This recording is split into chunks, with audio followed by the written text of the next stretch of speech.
Chapter 4. Quickly, Molly stowed the lobster pot full of tiny birds in a nearby rock crevice.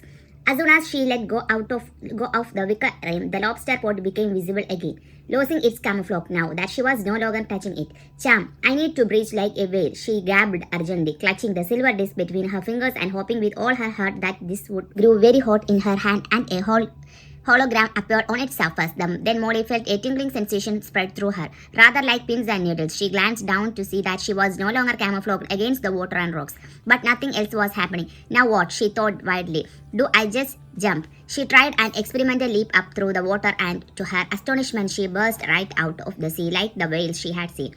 Why, way higher than she had expected. It felt as if she were flying like a bird.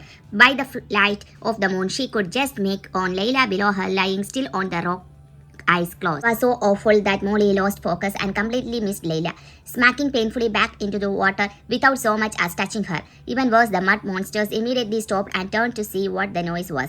They were some distance away from her now, but all the same, Molly ducked behind a rock, her heart pounding, praying that they hadn't spotted her. Might they think Layla had managed to roll herself into the water and come to investigate? An agonizing few seconds passed while she was convinced they were going to storm furiously back to the coastline and catch her. But thankfully the mud monsters turned again and continued the journey away. Molly let out her breath in a gasp. Close. She edged out from behind the rock. Sorry, I will try again. She called up to Layla. Are you okay? There was no reply and Molly felt tense. Please let it now not be too late to save Layla. She thought fearfully. Please let me get her this time. She leaped up once more. Sorry, gracefully. As she rose through the air, she kept her eyes fixed on Layla's body and this time she just managed to grab hold of the meeting wrapped around her friend as she plunged back down.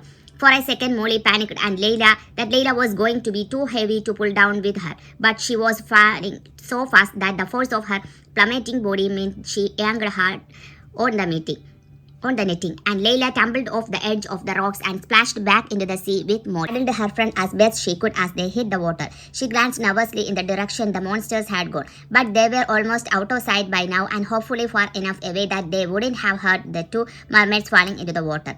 Layla, she said, turning back to her friend and trying to pull the netting off her. Layla, say something. Are you alright? There was a terrible moment where Layla lay lifelessly in the water, her hair swirling gently around her face with the current. Her eyes still shut. Layla, please, Molly cried, wrenching blindly at the netting. Can you hear me? Are you okay? Just as Molly was starting to feel frightened that something was badly wrong, Layla's eyelids twitched and she began to cough and splutter. Her eyes opened and she blinked. Then stared up at Molly. What happened? She croaked. You are all right, Molly told her, relief flooding through her. Oh, you are all right.